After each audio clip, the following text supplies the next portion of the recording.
Okay. And where is Alexander? Just very quickly. There you go. And Austria. Where's Austria's nameplate? Do you see Austria's nameplate? Is it right there? Okay. Okay. Hello. And welcome, everybody, all to the NPT delegates, to the UN staff who are here, to my beloved NGO colleagues from around the world who've descended upon New York for this NPT preparatory committee.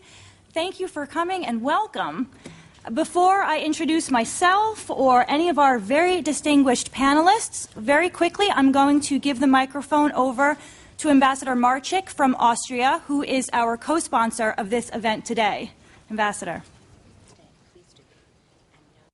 Thank you, Rhianna, and thank you, everyone, for coming to this panel.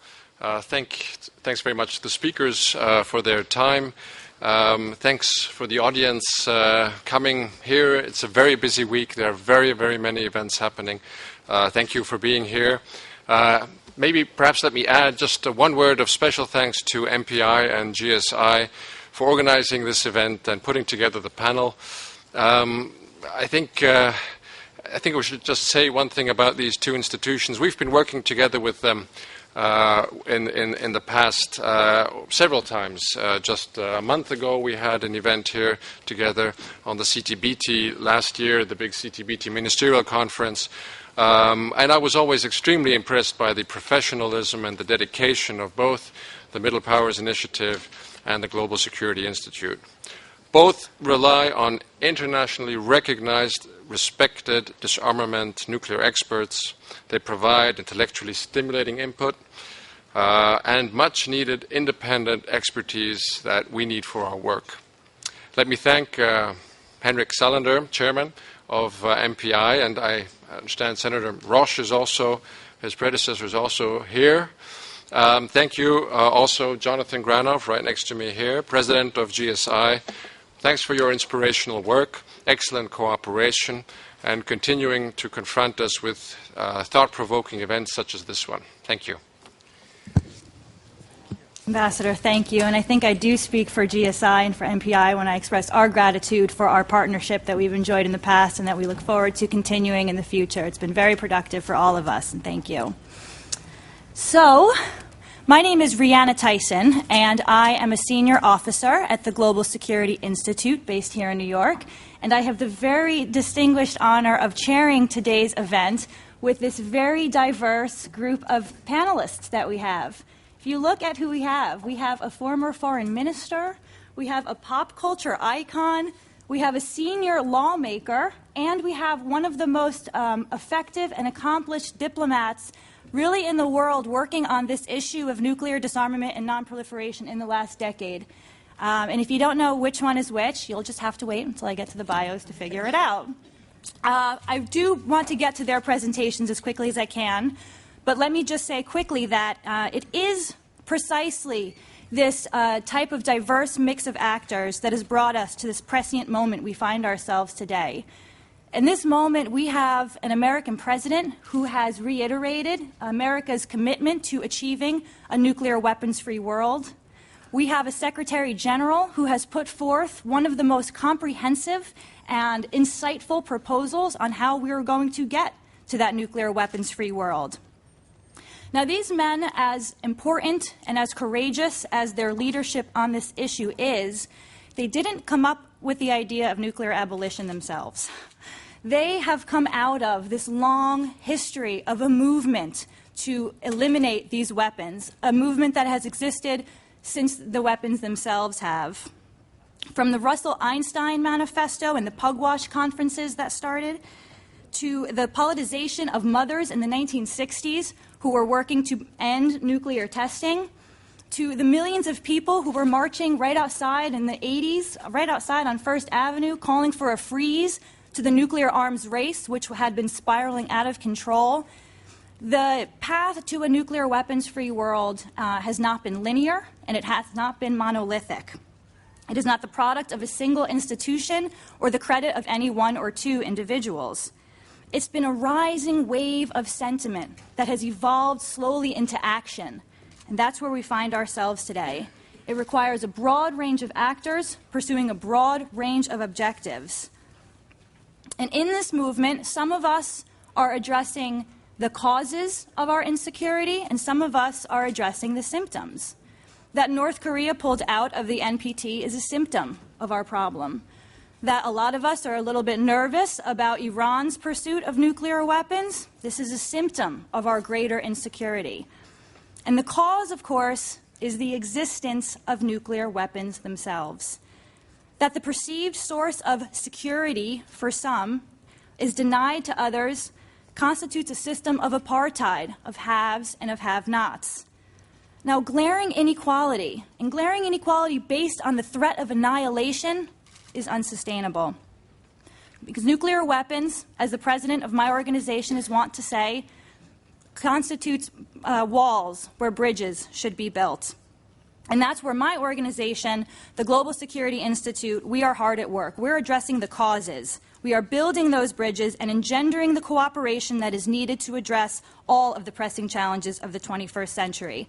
And others in this room are addressing the symptoms. They're working to bring North Korea back into their regime. They're working to ensure Iran does not develop nuclear weapons, as they should be, right? If a patient has cancer, you work to eliminate the cancer, not just to eliminate the causes and the carcinogens. Just like President Obama said in his statement yesterday, we should not focus on our differences in approaches, but on our common commitment to undertake the work that is necessary to strengthen our international security regime. And that's the purpose of this event today, to provide a forum for all of these disparate actors to talk about their approaches to our common challenge of eliminating nuclear weapons. So, with that, I will turn to our first panelist, Ms. Christie Brinkley to my left. Christie Brinkley has been an internationally celebrated and respected model, author, spokesperson, businesswoman, activist, and philanthropist for over 30 years. Linking children's health and the importance of a clean, safe environment has become her overriding campaign. In addition to serving on the board of directors of the Global Security Institute, she is also a founding board member of STAR, standing for Truth About Radiation, and she was instrumental in closing 2 nuclear reactors at the Brookhaven National Laboratory.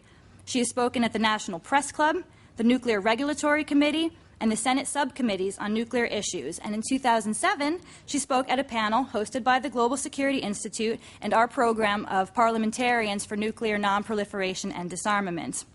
She is the proud mother of 3, of Sailor Lee, Jack Paris, and Alexa Ray Joel. And just very quickly, I met Christie for the first time at this event that we did at the First Committee. And I have to say, I'm very used to high-level experts and diplomats and talking about the most arcane minutia of nuclear weapons. I'm also a survivor of the 2005 review conference, the acrimony of which was so acute as to jade even the most hopeful activists. To say I'm not easily impressed. When I heard Christie deliver her presentation at the First Committee last year, I was leveled by her message of moral clarity that she delivered so eloquently and with such sophisticated passion that it really reminded me of why I began this work in the first place. So, Christie, thank you for that, and I'm very much looking forward to a message you'll deliver today. I'm sure will equally come from the heart. So thank you.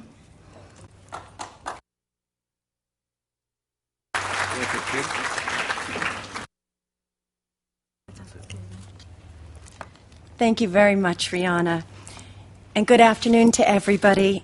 And first, let me offer my deep gratitude to Austria for sponsoring this event with the Global Security Institute, on whose board of directors I serve, and say how humbled I am to share this podium with experts such as Ambassador Henrik Salander, Chairman of the Middle Powers Initiative, Honorable Gareth Evans, and the Honorable Hideo Hiraoka.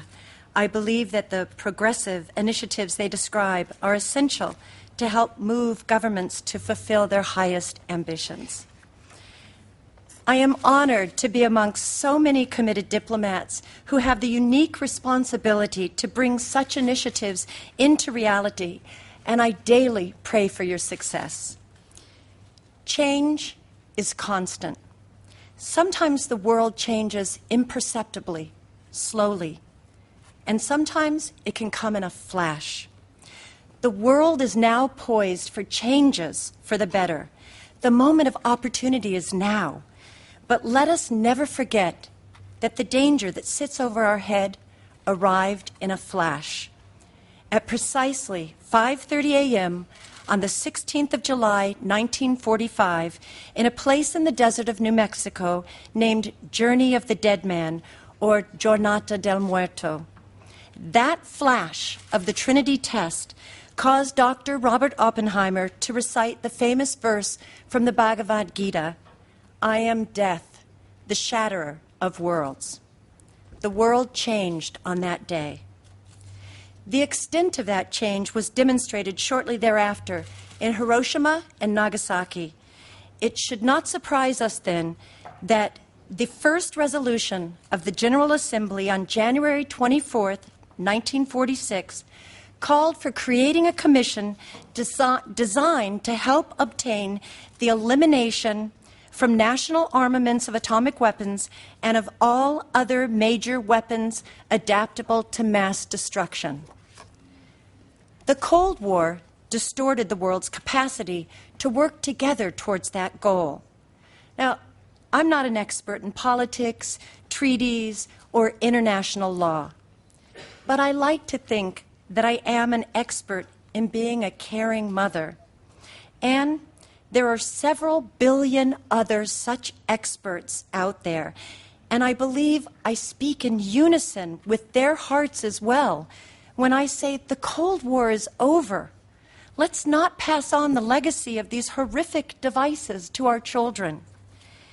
It's time we really began working together on real common purposes. If for no other reason, let's do it for our children. Cooperation with one another is no longer an option. Cooperation amongst nations, no longer an option. Cooperation with nature is no longer an option. These are all necessities. Does anyone think their country should rule the world and make everyone live like them? Does anyone think that the rules of the sandbox should not apply, should just be tossed aside when it comes to international relations? Nature, Mother Nature also has her rules, and we must learn quickly to live by them. Can we protect the oceans, the rainforests, or the climate without global cooperation? How about a sense of reality and humility once in a while? Where is our sense of human security with half the human family living on less than $2 a day, and the Millennium Development Goals so easily met with a mere fraction of what is spent on militaries? Can we fulfill our basic sense of compassion and justice without a new spirit of cooperation? Have we not recently seen that the metrics of unbridled selfishness led to the folly of loneliness and spiritual poverty? The economic crisis has shown us that if we worship our unending appetites of greed, our system itself will fail. We simply must establish some sense of balance and proportion, a new sense of cooperation amongst all peoples of all races and religions is a new necessity if we are to live with any sense of human values. Can we rid the world of nuclear weapons without cooperation? And here we need a change akin to the flash of the beginning of the nuclear age. We need a wake-up call as clear as the first explosion itself. It is for us here to assert that call. Would it have been correct to say, oh, let's treat the slaves better, and that will bring stability and justice? People did say that, and they were wrong. Can we rid ourselves of the threat posed by nuclear weapons by saying they can be held responsibly, reliably, and dare I quote our military planners, by saying safely by some and not by others? Can we prevent their spread while we rely on them? Can you convince your children not to smoke while you're puffing on a cigar? The whole world is actually relying on the security of each of the weakest links in the security chain, and all are downwind should any make a fatal miscalculation, be subject to computer error, or simply be subject to human fallibility. I don't have a great deal of confidence in the situations in South Asia or the Middle East when I remember that last summer, at least a half a dozen U.S. nuclear weapons were unaccounted for an entire afternoon. Nuclear weapons are more of a problem than any problem they seek to solve. They cannot be used against nuclear weapon states. What could be more outrageous? They cannot be used against nuclear armed states. That would be suicidal. And they have no value against terrorists. The Berlin Wall came down. The wall of apartheid came down. It is time to tear down the wall of nuclear apartheid. On April 5th, 2009, in Prague, President Obama stated in no uncertain terms that the United States is committed to a nuclear-free, weapons-free world. He stated, "Moral leadership is more powerful than any weapon." I believe that, and we're not alone. The Secretary General of the United Nations set forth a bold agenda to help us get there on UN Day, October 24th, 2008. And we believed all of you when in 2000, at the review of the Nuclear Non-Proliferation Treaty, you made an unequivocal undertaking to obtain the total elimination of nuclear weapons. Now is the time to be bold. No one could have imagined a year ago that the presidents of Russia and the U.S. would openly state together that they intend to work to achieve a nuclear weapons-free world. But they did. Now is the time to work without cynicism, doubt, or fear. I want to be able to tell my children that I met the men and women who worked to free us from the terror of nuclear weapons, the men and women who decided to change history and save history. Yes, we know the hurdles are enormous, but we also know that with passion, intelligence, moral conviction, not to mention several billion passionate mothers, greatness is possible. So I join you in affirming with 3 simple words we need to hold dear to succeed. Yes, we can. And happy Mother's Day to all the mothers out there. May peace be with you.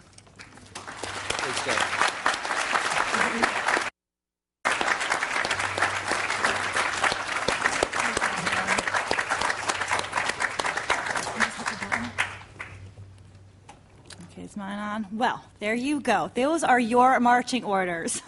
I mean, if you do not feel compelled to act, you didn't have the right channel on, I think, maybe in your earpiece. In Christie's message also of cooperation, I think, will resonate quite strongly with our next speaker, who himself is spearheading a new initiative of international cooperation, but I'll read his whole bio before I hand the microphone button over to him. The Honorable Gareth Evans has been since January 2000 president of the Brussels-based International Crisis Group, or he was the president of the Brussels-based International... Oh, you still are? Oh, okay. My notes were correct then. I was trying to, improvise. Sorry, still president. So the International Crisis Group, if you don't know, is the independent, global, highly respected non-governmental organization dedicated to preventing and to resolving deadly conflict. In June of last year, he was appointed to co-chair with the former Japanese Foreign Minister Yoriko Kawaguchi the International Commission on Nuclear Non-Proliferation and Disarmament, and this is a joint initiative between Australia and Japan. He is a member also of the UN Secretary-General's Advisory Committee on Genocide Prevention. He was the co-chair of the International Commission on Intervention in State Sovereignty, a member of the SG's High-Level Panel on Threats, Challenges, and Change, the Blix Commission on Weapons of Mass Destruction, and the Zedillo International Task Force on Global Public Goods. He was Foreign Minister from 1988 to 1996 and was best known internationally for his role in developing the UN Peace Plan for Cambodia, helping to conclude the Chemical Weapons Convention and helping initiate new Asia-Pacific regional economic and security architecture. He has written or edited 9 books, most recently, The Responsibility to Protect, Ending Mass Atrocity Crimes Once and for All, published in September of last year. Honorable Gareth Evans, the microphone is yours. Well, thanks, Rhianna, for that ridiculously extravagant and lengthy introduction. Let me begin by congratulating, as a pop culture icon, Foreign Minister Brinkley for her brilliant initial presentation. But kidding aside, I have to say there's very few foreign ministers I've ever had anything to deal with that could possibly deliver a presentation as inspirational, as compelling as Christie just did, and I think we're all very grateful to her for that. As she and Rhianna have both said in introducing this panel, after 10 years really of sleepwalking, this really is right now a breakthrough moment when it comes to nuclear disarmament and non-proliferation. This new United States leadership under President Barack Obama is showing that leadership and that commitment in a way that no other US presidency ever has to genuinely achieving a world without nuclear weapons. That inspiration that he is articulating has been repeated now by a number of other world leaders. The UN Secretary General, President Medvedev of Russia, is taking up the challenge for deep strategic arms reductions in the near future. Other prime ministers like Gordon Brown in Britain are also taking up this challenge. But for all the momentum that's being generated top-down in this way, for all the momentum that we're now seeing building up again by the peer group of states around the world, not least in the context of the NPT review process, but also helped by initiatives like MPI and the Seven Nations Initiative and maybe a rebirth of the New Agenda Coalition, for all that that's happening at a peer group level, and for all the reawakening and the reassertion of a role by civil society that thankfully we're now witnessing, I think we all do know just how hard the task is going to be, particularly on the disarmament side. Essentially because of that extraordinary psychological attachment that the nuclear-armed states seem to have to their nuclear weapons, despite the best advice of their best military establishments that no war can ever be fought with such weapons and certainly no war can be won. That extraordinary inability psychologically to accept the indefensibility of claiming the critical ongoing security role for them of nuclear weapons, but at the same time refusing to concede that any other country could possibly have a legitimate claim to equal protection, if protection indeed it be. And we all know, given that set of attitudes that have been so entrenched in even the most progressively minded nuclear-armed state, that's not a contradiction in terms, we know how that has played into the debate on the non-proliferation side, because people are human. Countries behave in a way that's responsive to the psychological environment that's created for them, and it's very, very difficult to respond with equal enthusiasm on the non-proliferation track when there just isn't that evident commitment on the disarmament side. And it is going to be very difficult to do what we know needs doing to strengthen the non-proliferation regime when it comes to safeguards and verification, when it comes to compliance and enforcement, even when it comes to strengthening institutions like the IAEA. We know how hard that is going to be to achieve unless we see movement, real movement, on the disarmament side. And that's, I think, where this new International Commission on Nuclear Non-Proliferation and Disarmament comes in. We recognise the critical salience of top-down leadership. We recognise the absolutely indispensable role that US leadership under President Obama is going to have to play in moving things forward. But we also know that it's critical that there be buy-in by the wider international community and engagement, of course, by civil society as well. And what we want to do in this commission is really assist that process by bringing together all the pieces of the debate, the argument, in a systematic way, and articulate the case for disarmament, for getting to zero, articulate the case along the way for non-proliferation in a way that is genuinely compelling to the world's political leaders. We want to energise a high-level political debate. We want to harness the energy that's out there, intellectually and otherwise, and try and create very explicit action plans for the short term, the medium term, the long term, which will actually deliver on all of this. It's a pretty heroic ambition, not least since there have been many such blue ribbon panels and commissions in the past. But let me tell you how we're going about briefly that task and why I think there's at least a fighting chance that some of that ambition will be realised. The initiative for this commission was, as has been said, dating last year from the joint decision of the Japanese and Australian Prime Ministers to start a new exercise of this kind. Japan, of course, because of the history of the country as a victim, the only victim of nuclear weapons. Australia, as the world's biggest supplier of uranium, with all the moral responsibility that goes with that.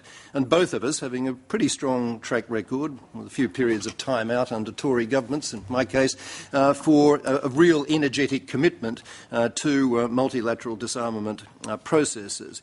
But what we needed to do, we knew, was not just build some kind of regional exercise based in Australia and Japan. We had to create a genuinely worldwide enterprise that would have this capacity to energise a worldwide political leadership audience.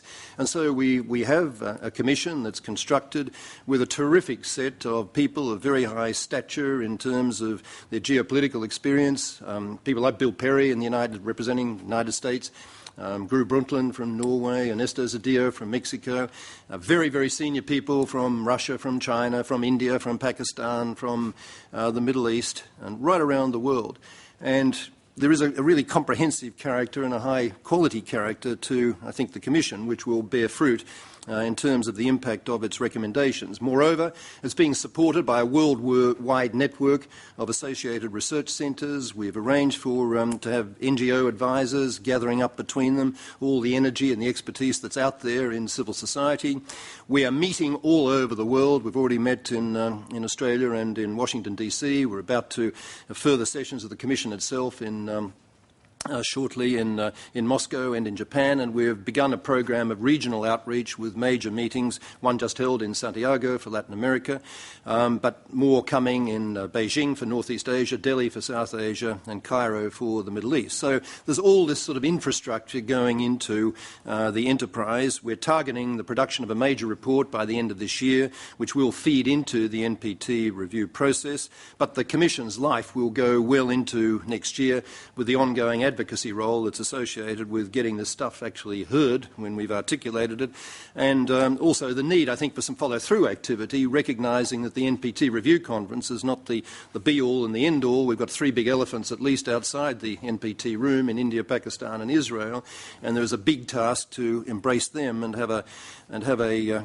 process of disarmament and non-proliferation going forward, which is genuinely globally embracing.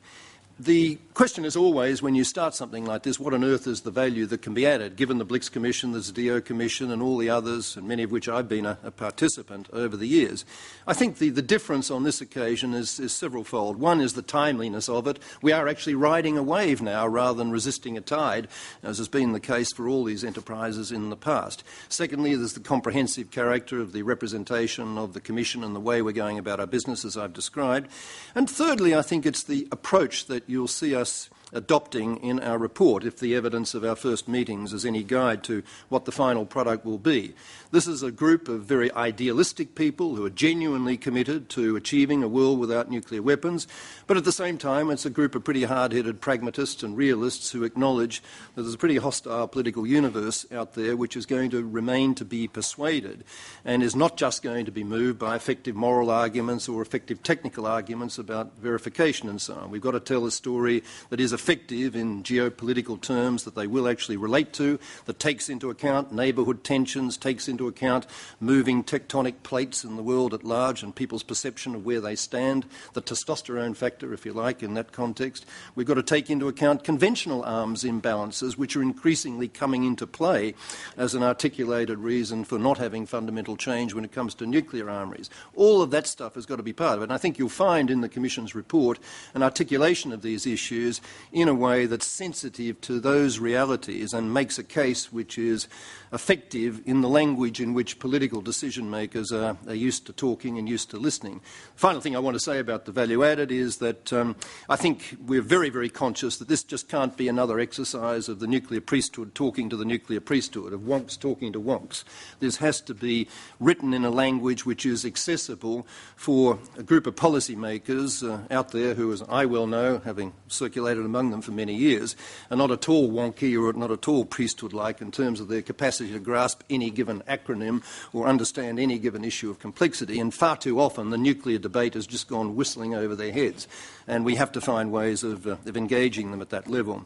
I can't say terribly much at this stage about the actual recommendations that the report will come up with, because we're still going through the process of formulating them.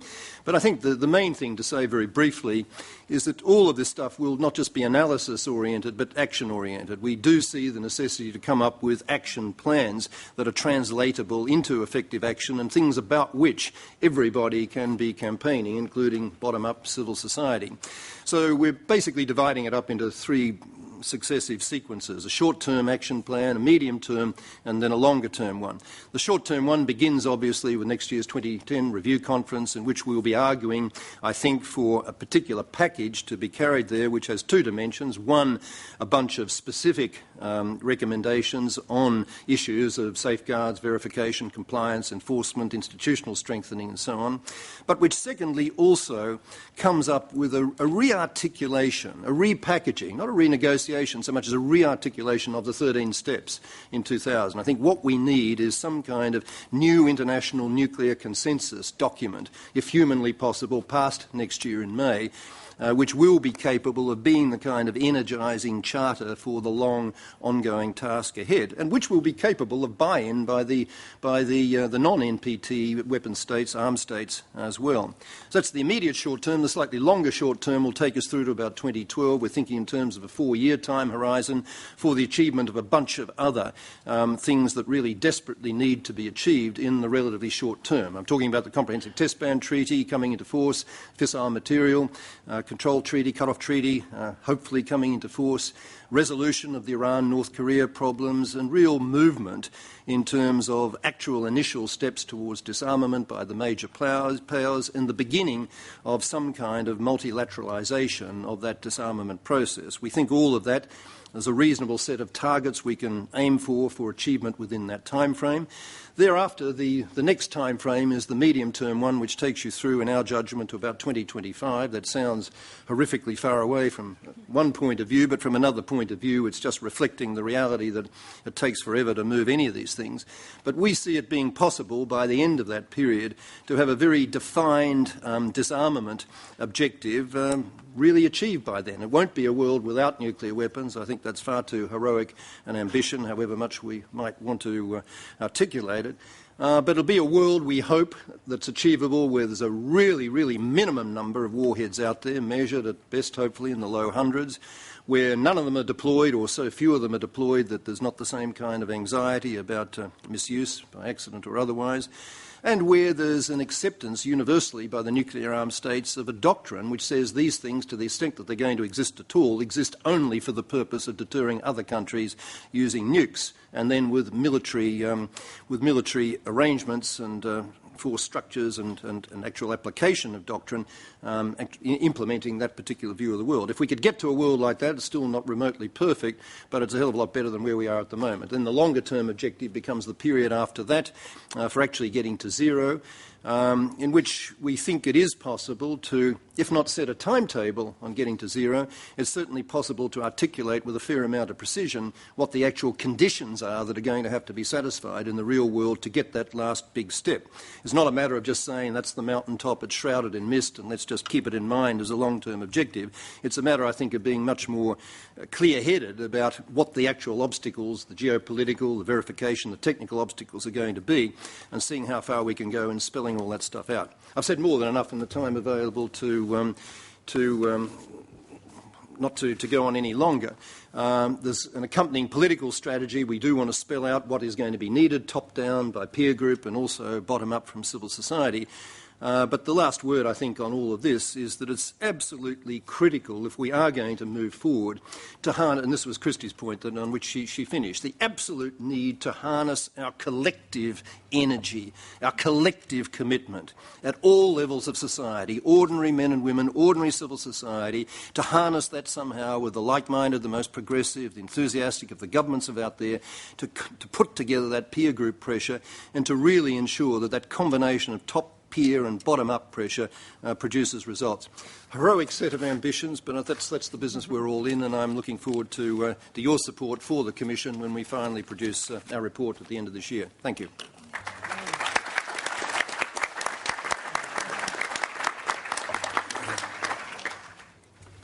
Okay, thank you very much for that. I really have a good, clear picture of what it is that you are all trying to do with this International Commission, and I feel more hopeful than I did before. I think you're right. I think this is really a near perfect storm type of moment, and I think that you're on the perfect path to really harness all of these elements and the new developments and really turn that into elaborated plans of action. So I thank you very much for that.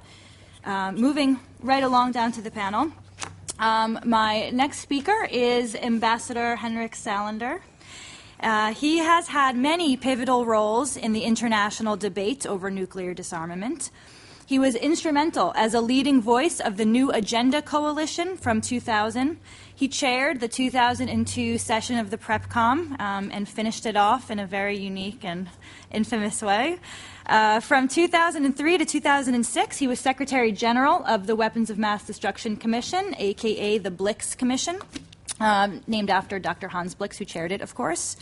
He was Sweden's ambassador to the Geneva-based Conference on Disarmament from 1999 to 2003, and there he authored the 2002 Five Ambassadors Proposal, which today remains the best foundation for an agenda for that stagnated body. Before he has taken up his most recent post as the chairman of the Middle Powers Initiative, he was serving as the Deputy Director General of the Swedish Ministry of Foreign Affairs. And again, I'm speaking on behalf of the Global Security Institute as well as our Middle Powers Initiative program when I say how elated we are to have Ambassador Salander as our new chairman. So the microphone is all yours. Thank you. Thank you, Rhianna. And thanks to the Austrian delegation also for sponsoring us. And many thanks to Christie and Gareth for their inspiring talks. There really are lots of progressive initiatives out there now. In addition to Gareth Commission in cooperation with Japan, we have had in the last 2-3 years the Blix Commission, the Nuclear Threat Initiative and the Wall Street Journal articles, the Global Zero Project, the bold initiative by the Secretary General of the 24th October last year with his 5-point program, the UK lifting the nuclear shadow document, many others, and in its own way, President Obama's Prague speech 1 month ago. Fantastic event which is urging us on now.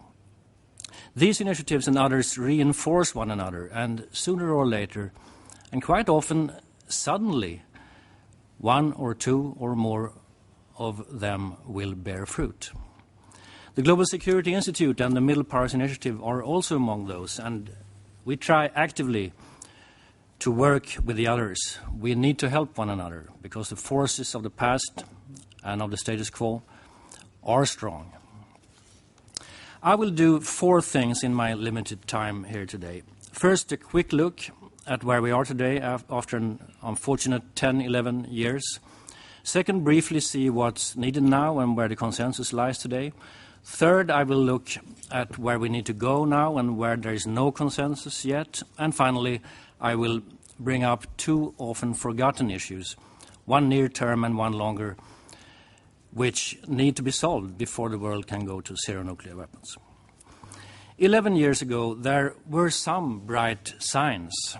The NPT seemed to hold up reasonably well. No tests had taken place for a while. An entry into force of the CTBT seemed close, and FMCT negotiations were almost starting. But soon, Indian and Pakistani tests overturned this, and later the CTBT was defeated in the US Senate. Progressive initiatives were badly needed. At this crucial time, my predecessor, Senator Douglas Roach, created one initiative, the Middle Powers Initiative, sponsored by 8 NGOs active in nuclear disarmament. The original plan was to encourage and help develop a coalition of non-nuclear weapons governments which could articulate those countries' demands and pressure the nuclear weapon states. Suddenly, and in fact independently of the MPI, that happened. New Agenda Coalition came to be in the review conference in 2000, the negotiating counterpart to the 5 nuclear weapon states. It resulted in a success for the NPT, in that the New Agenda paper came out at the end of the conference, slightly changed form, of course, as the 13 steps, which were adopted by consensus. The second phase of MPI life began half a year later with the election victory of George Bush and subsequent gradual US and French retreats from the 2000 agreements. Later, in the RevCon in 2005, frustrations had built up. Non-nuclear weapon states did not have a coordinated position, and the conference broke down, which led the MPI to soul-searching, I must say, and to the creation of the Article 6 forums, 6 of which has been held to date, latest one in Berlin in January, which serve as off-the-record policy debates between non-nuclear weapon states which want to change the status quo and renew the NPT bargain. This phrase has lasted for close to 4 years now, and the third one has just begun with President Obama's Prague speech. Now, the difference now, after Wall Street Journal and the Prague speech, is that there is a much broader understanding that nuclear weapons don't create security, but rather insecurity, and that therefore reliance on them must diminish so that, as soon as is politically possible, there is no reliance on them. During this process, there are several building blocks which are necessary but not sufficient, and around which there is almost full consensus today. To start fissile material negotiations, to get the CTB into force. And everybody is happy now that the US and Russia are heading towards a new bilateral agreement, including also stored weapons and legally binding, looking ahead to further cuts and inclusion of the states with smaller arsenals. So far, so good. These measures have been proposed by virtually every package proposal, commission, observer, analyst for many years, and have been agreed but not realized by NPT parties for 14 years. Then there are a number of measures included in most packages which have not yet met with consensus, including some identified 2 years ago by the preceding Article 6 forums of the Middle Powers Initiative, namely nuclear security assurances, fuel cycle regulation, de-alerting of nuclear weapons readiness, improved NPT governance. There are several others, and you all recognize all these issues since 1 or 2 decades back. But, and this is important, the package outlined by the Secretary General differs somewhat from the others. He holds up the possibility of a nuclear weapons convention. Either that or a framework of instruments, he said, in order to secure that the NPT is upheld and Article 6 fulfilled. This is a remarkable arrival. The Nuclear Weapons Convention has stepped forward from slightly utopian conversation piece to a fully pragmatic and even logical instrument for strengthening the security of nations. 3 of NPI's sponsoring organizations have collaborated on the most detailed investigation so far into what's required by a Nuclear Weapons Convention and what it may look like. In Securing Our Survival, a book which has recently been updated, all the crucial problems are tackled there. Enforcement, the international security system, the problem of breakouts, deterrence, verification, knowledge and reversibility, and economic aspects. As a former negotiator myself, I know that the tendency is quite strong to think of a convention as something which takes away focus from more pragmatic and more immediate partial solutions, which either are not in place yet or perhaps not even started, the CTB, the FMCT, and all the others. To some extent, this tendency is still understandable, I think. Even President Obama's list will require many years of difficult negotiations. But what is new now is a growing understanding that all these packages do not cover everything that's needed, that even much fewer nuclear weapons are too many, and that some way of outlawing them is what's needed, even if it takes 1 or more lifetimes. The draft convention has a practical role already today because it jump-starts analysis. It leads directly to the central issues, and it helps to focus our thinking about the next step after the packages that the great majority of governments agree upon. I'm grateful to the 3 MPI partners, the International Physicians, the Association of Lawyers, and the Network of Engineers and Scientists for their enormous work on this, which will be of permanent value. I will now finally bring up 2 sometimes neglected issues. Both have been discussed quite a bit, but to no avail. One is NPT governance. The forums of the MPI did identify this as a permanent weak point of the NPT, the lack of a secretariat, the lack of intermediate meeting possibilities where urgent matters like, for example, threats of withdrawal can be addressed quickly, and the lack of a standing bureau for continuity. An even more important but probably more long-term issue, which I personally think is indispensable on the road to zero nuclear weapons, is reform of the UN Security Council. In a world with very few or zero nuclear weapons, it will not be tenable over time that the 5 ultimate guardians of compliance with the future convention, or with an overlapping jigsaw puzzle of treaties, or whichever other way we will design to guarantee the road to zero, that these guardians would be exactly those 5 states monopolizing the possession of ultra-violent weapons for such a long time, and which have the freshest knowledge of how to manufacture them and maintain them. Such a state of affairs will probably not be accepted by many non-nuclear weapon states, and therefore, but not only therefore, a reform and modernization of the Security Council is necessary. So, the Middle Powers Initiative will continue to work with influential non-nuclear weapon states, governments, for them to influence the 5 and the others. We will arrange many more forums and consultations, and at least 2 of those before next year's RevCon. Thank you very much.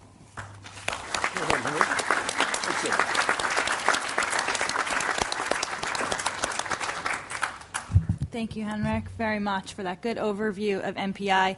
And thanks particularly, I'm very glad that you spent a minute or 2 talking about securing our survival on the Nuclear Weapons Convention, which really is an outstanding project. And it speaks to the wonks, it speaks to the policymakers, it speaks to the regular people, has the moral arguments. It's so comprehensive, it's so well thought out. And if you haven't read Securing Our Survival, please do. I can help you get a copy of it. It really is one of the best projects out there, I think, and really will help all of us clarify our thinking and look at what it will take to get to a nuclear weapons-free world. So please do that. Thanks again, Henrik, for doing that. Great. So moving right along to our last panel, last panelist, rather. We have Mr. Hideo Hiraoka.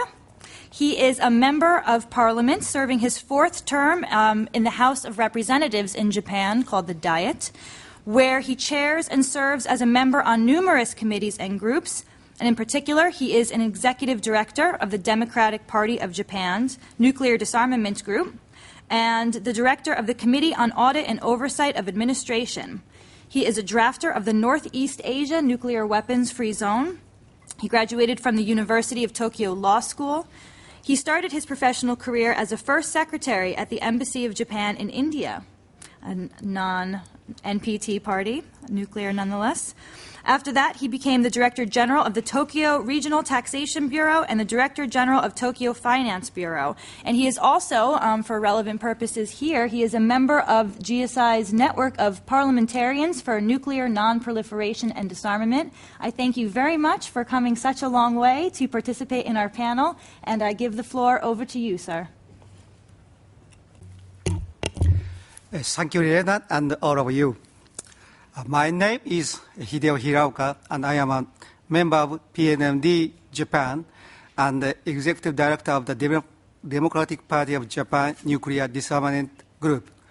Today, I am very much honored to be given an opportunity to speak to this Australia and MPI panel titled Role of Parliamentarians for Abolishing Nuclear Weapons.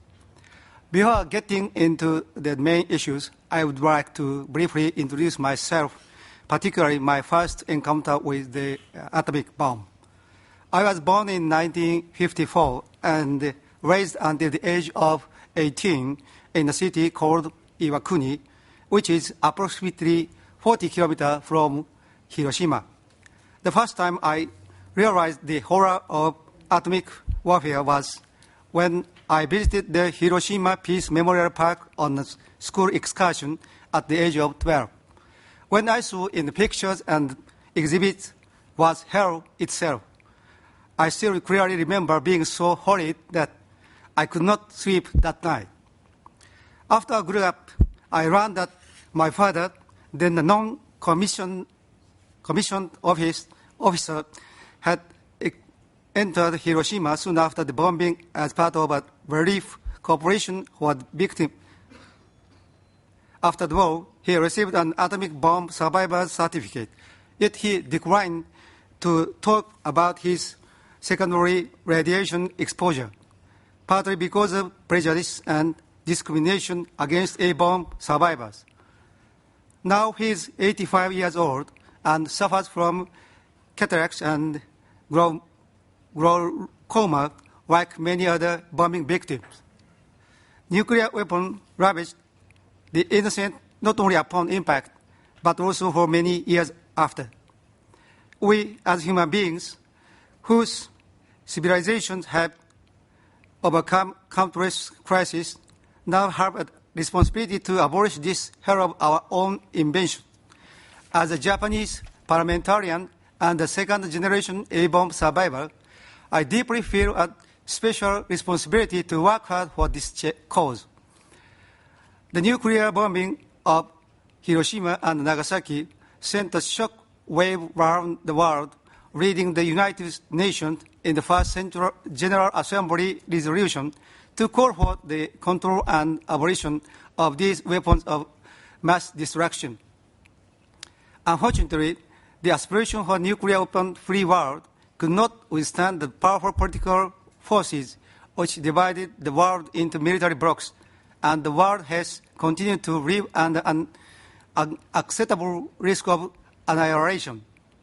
The opportunity to abolish nuclear weapons and further our cooperative security is now with us.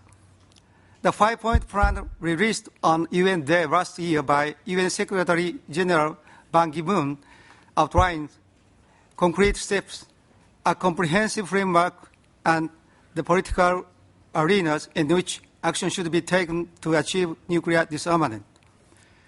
The flurry of statements on nuclear disarmament from leaders and high-level officials of key countries, including the United States, United Kingdom, Italy, France, and Australia, indicates that there is now political momentum. Parliamentarians have key roles to ensure progress is made. Parliamentarians have the opportunity and the responsibility to represent the public's views to government, publicize key initiatives, ensure that their governments are actively involved in disarmament, ensure that adequate national resources are devoted to disarmament, adopt national implementation measures, and work with their parliamentary colleagues in other countries to promote disarmament initiatives. Parliamentary organizations such as Parliamentarians for Nuclear Non-Proliferation and Disarmament, PNND, and the Inter-Parliamentary Union, IPU, assist parliamentarians to fulfill these roles. In Japan, PNND members have been active in a number of initiatives, including action against North Korea nuclear tests in 2006 and U.S.-India nuclear cooperation deal last year. In addition, last year, PNND member and Speaker of the House of Representatives, Yohei Kono, invited G8 speakers to Japan for a summit on peace and disarmament and to visit Hiroshima Peace Memorial Park. This was a groundbreaking event, not least for the fact that it was the first time a high-level U.S. official had visited Hiroshima. We are just very pleased to hear U.S. President Obama in his Prague speech acknowledge the U.S. nuclear bombing of Japan and indicate, therefore, that the United States has a moral responsibility to take a lead in the achievement of a nuclear weapon-free world. The parliamentarians in Japan and around the world are ready to work with President Obama and other leaders to realize this goal.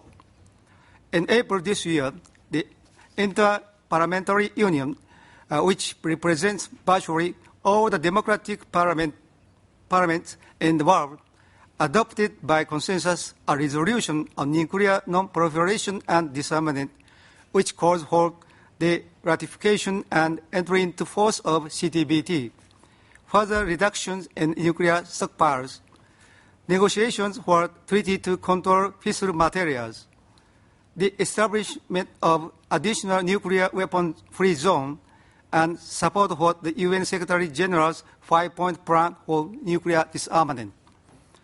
This resolution will serve as a very important cross-party basis for action by parliaments around the world on these issues and initiatives.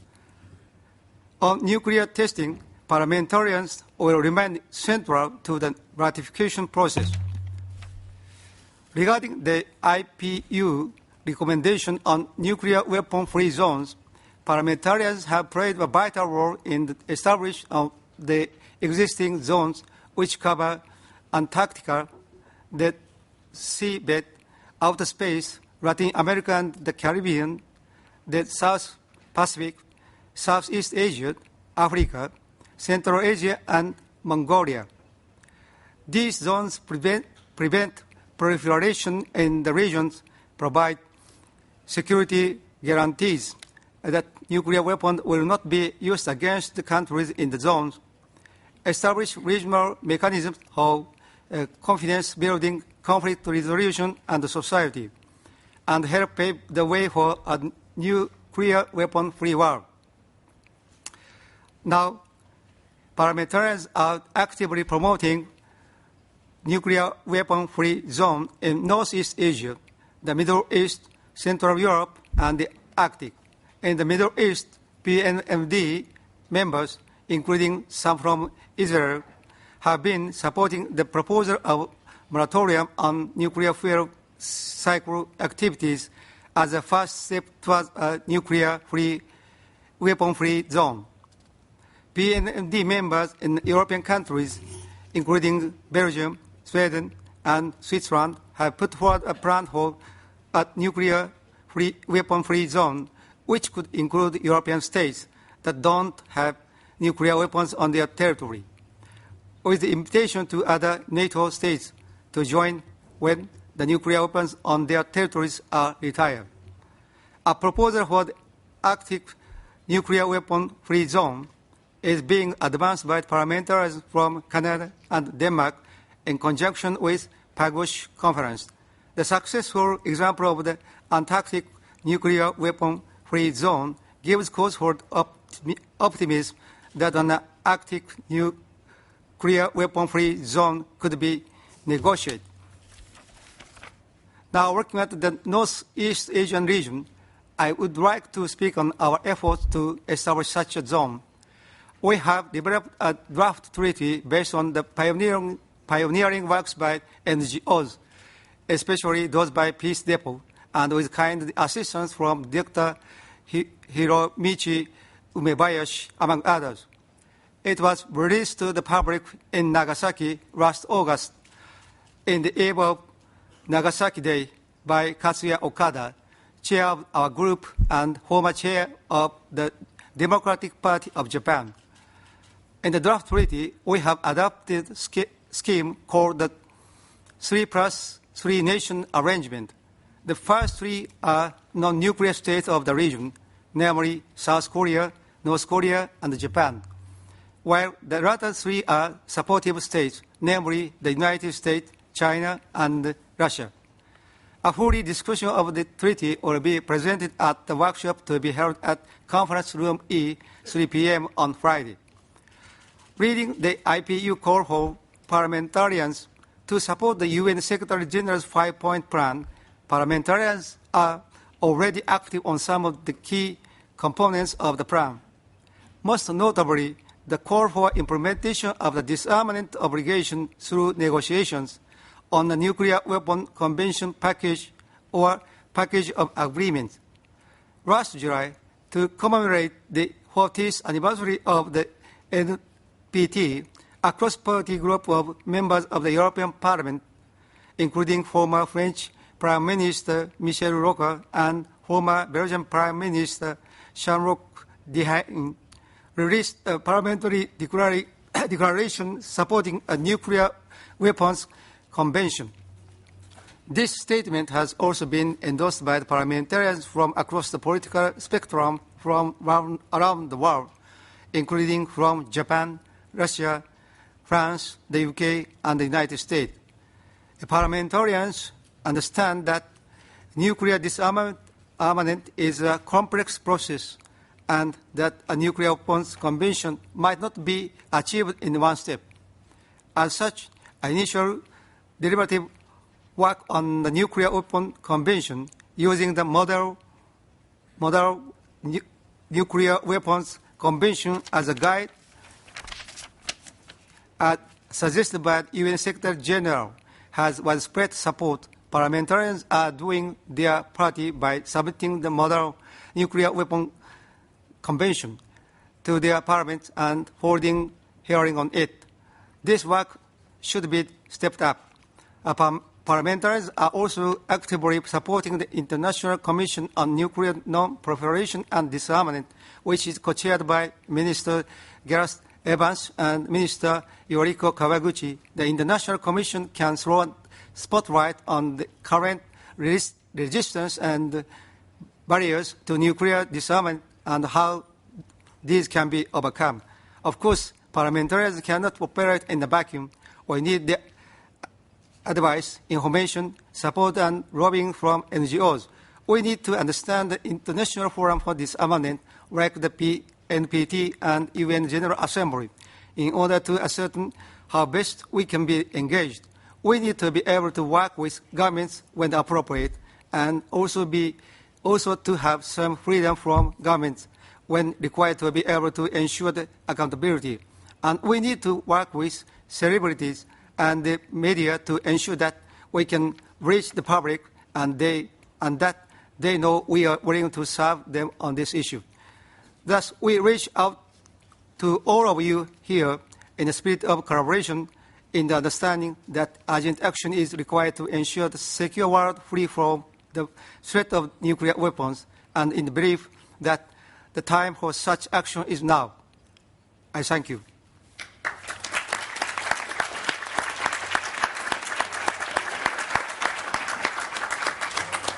Mr. Hiraoka, thank you again so much. I think there's really oftentimes a disconnect between what our domestic legislators are doing and what goes on down here. Is some people sometimes say, you know, what happens in conference room 4 stays in conference room 4 or 1, as the case may be. So the floor is open for an unfortunately brief discussion because Christie does have to leave as soon as the session is scheduled to end. So if you put up your nameplate, that's probably the best way, and I can start taking. Okay, so I have my friend way in the back there. Microphone. This is my first time here.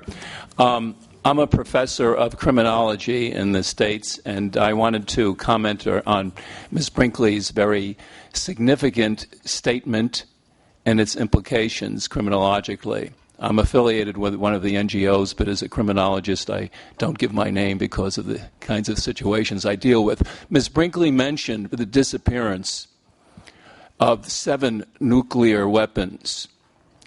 I've looked into this. That wasn't an accident. That was reported to the media in the last administration as another example of incompetence. 7 nuclear weapons just happened to get lost. I won't get completely into this matter here, but I'd like to comment. Some of my colleagues looked into this, believed that it was being diverted. They were flown to Louisiana across American airspace illegally in order to be diverted to the Persian Gulf under the last administration. I'll just leave you with that. I'm not a politician, but the rest of you and esteemed colleagues can maybe look into this. Number 2, as a young man, as most Americans, I was involved with the Vietnam War, unfortunately. In fact, I was a lieutenant and then a captain in the American Army. And we were put in a special training program in Fort Sill, Oklahoma, to fire nuclear weapons in Vietnam. Basically, tactical atomic cannon nuclear weapons was our training.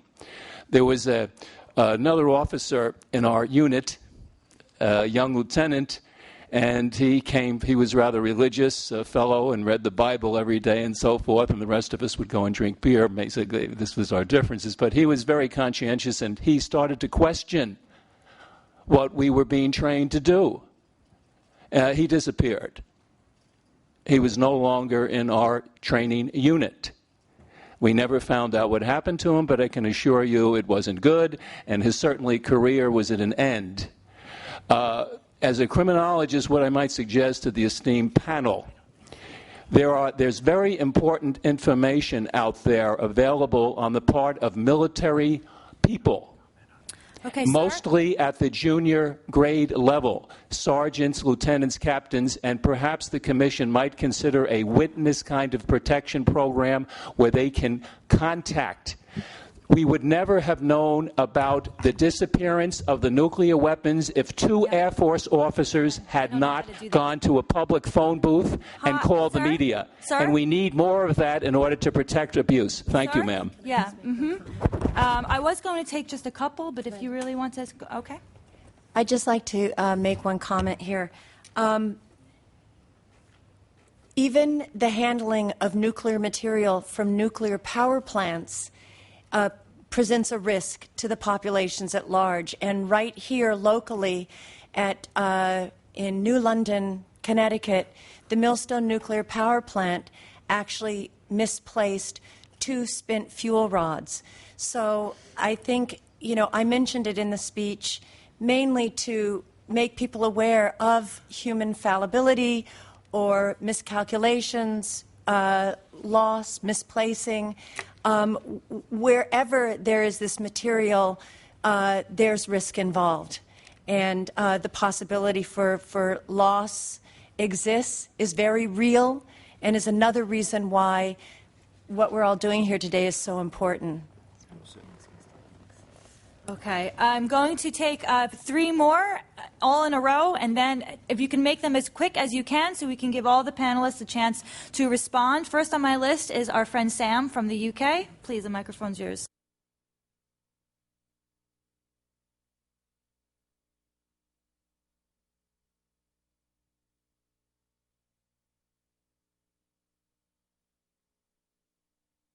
Nuclear disarmament.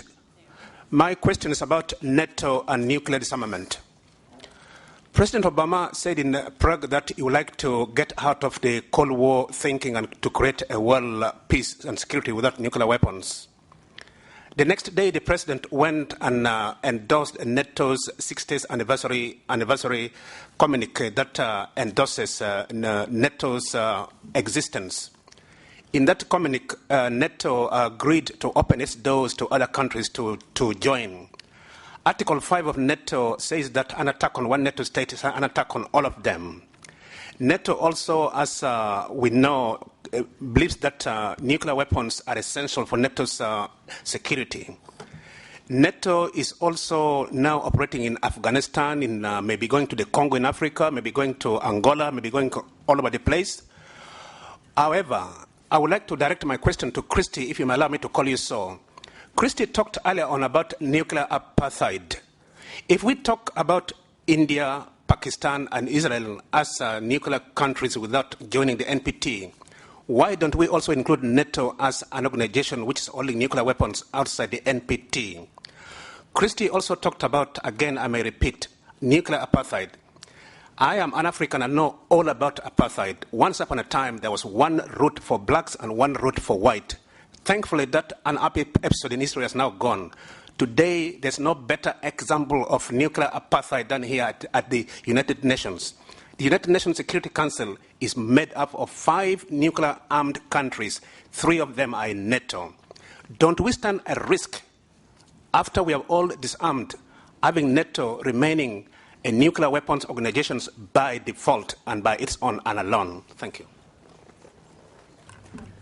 Okay, thank you. I'm going to go straight to Carol Naughton, and then we're going to have one more. Give the floor back to the panelists, and if we have time, we'll do more after that. Carol, I appreciate you in advance for keeping it short. Thank you. I wanted to come back to the subject of devaluing nuclear weapons.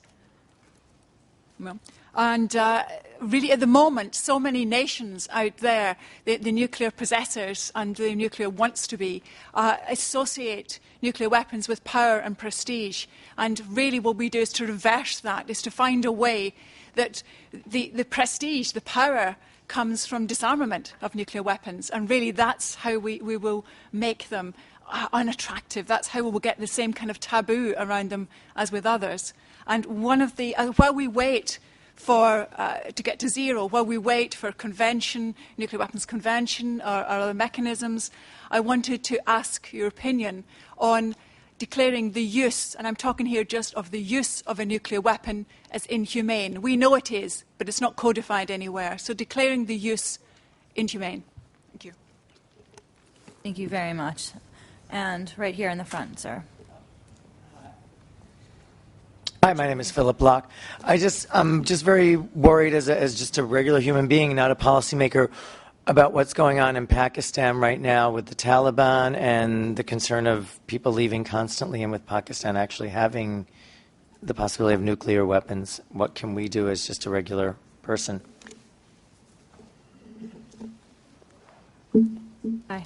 Do we have takers, or should we just go down one by one? Is anybody itching to say something, or maybe we should start at the end? Mr. Hiraoka, if you want to address those questions, and we'll just go all back down. And I think at that point we will be out of time. So, Mr. Hiraoka, if you could. Just, okay. Okay, great. Henrik, thank you. Does it work? NATO first. Yes, I mean, there is this inherent contradiction in the NATO doctrine, which the organization has to do away with.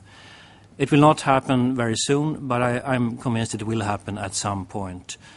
It's a contradiction there, and it cannot go on forever. The doctrine of NATO is unmodern, to say the least, and the knowledge, I think, is spreading among NATO countries that the weapons are unusable, inhumane, and that therefore the organization's doctrine is obsolete and must be changed. There will be bumps in the road. It will not be fast, but I think it will happen. This is a bit related to the other question about devaluing weapons, although this regards perhaps globally every country in the world, not only NATO. Power and prestige must come from disarmament and not from the possession of weapons.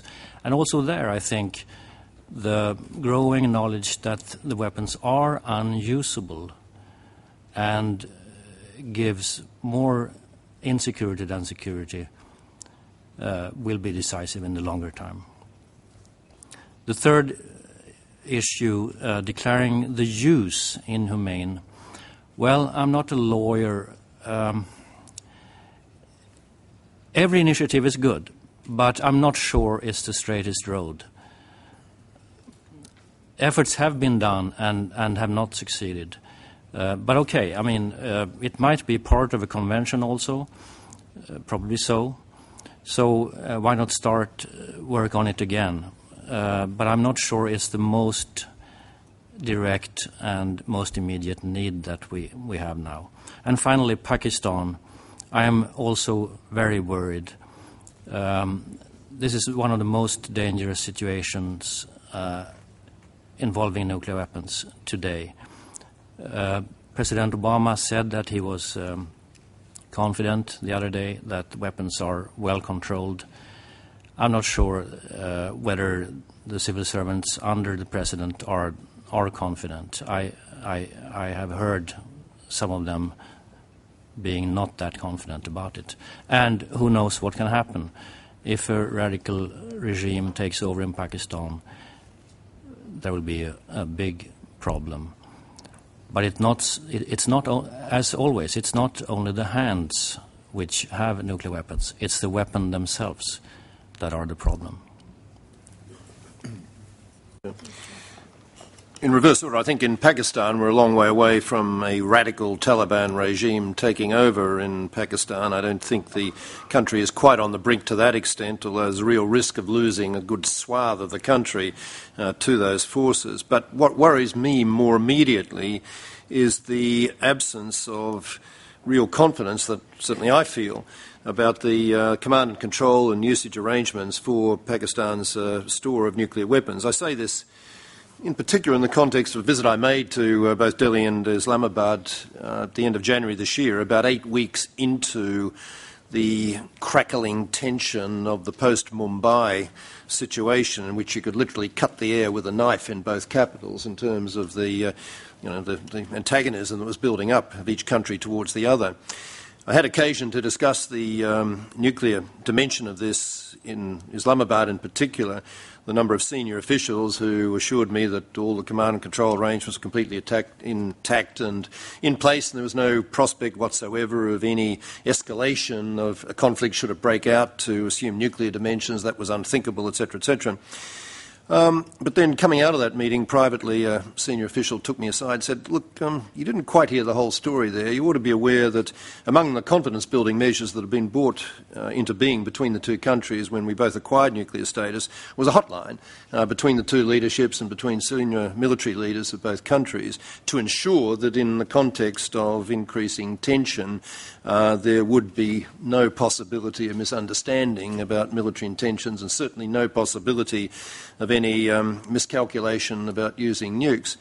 He said, I just think you ought to be aware that in the whole of the last 8 weeks there has not been a single communication on that hotline at any level between the two countries. And it's just a little bit troubling in terms of the way these things can career out of control. I don't want to suggest we're on the brink of a nuclear confrontation then, but I think it just reinforces the point that all of us feel that however carefully orchestrated these minuets are about command and control arrangements and hotlines and telephones and mutual confidence and so on, so long as any country retains nuclear weapons, there is a real possibility that one day they'll be used, if not by design, then by accident, by miscalculation. On the question about inhumane use, or declaring their use inhumane or prohibiting their use, there is an issue here that my Commission is actually wrestling with. What is the best way of developing a core focus to, in particular, a civil society campaign to move this thing forward? Is it just activist action, or is it trying to, as with the Ottawa and the Oslo processes with cluster bombs and landmines, have some kind of legal instrument out there, around which like-minded states can consolidate an initiative and around which civil society can coalesce its energies? The Nuclear Weapons Convention has been talked about as one possible campaign vehicle of that kind. The difficulty is its sheer complexity and the difficulty of contemplating a critical mass of actual states being willing to take it forward in the way that was the case with both Oslo and Ottawa, although, of course, the brilliant work that's been done on that convention will stand forever and be a guide to us, as has been said, to sharpening and focusing our thinking and energising our approach to these issues. But whether it works as a campaign vehicle, I don't know. There is an alternative suggestion that a very short, succinct convention of just a draft convention of just a couple of paragraphs outlawing use either absolutely or subject to conceivable retaliatory use, as the International Court of Justice seemed to contemplate, might be a way forward. We haven't made up our mind about that. Views differ quite strongly on whether this is useful or not useful or even counterproductive.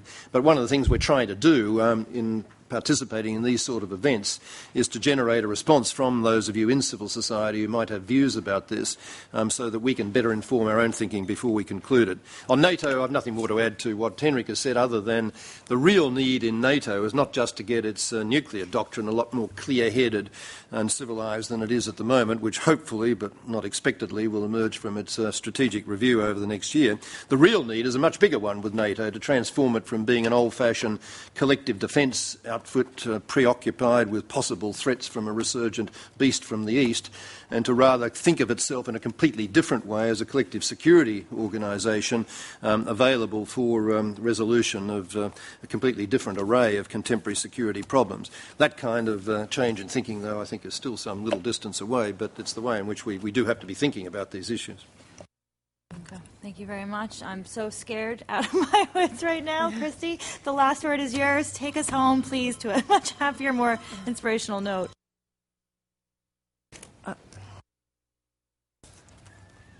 Am I on? Okay.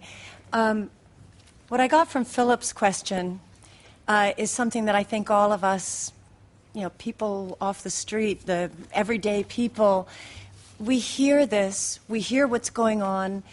We are terrified by hearing what's happening with nuclear weapons, and it's somehow overwhelming for us. And what I appreciated was that Philip recognizes that there's a huge threat with Pakistan, and his next question is, what can we do as an, how can I get involved? How can I help? And I do feel that the general public senses that this is the moment, that there is a movement, and I do feel that we are here and ready to support you in your efforts as you go out. You just need to let us know how. While you're planning your initiatives and while you're, getting involved, just let us know, because we'll help you ride that wave. We just need to know how. Thank you very much. Okay, we are ending exactly on time, which is wonderful. And I would like to once again thank all of you for coming on your lunch break to our event. Thanks again to the government of Austria for co-sponsoring, my wonderful panel of experts. Thank you so much.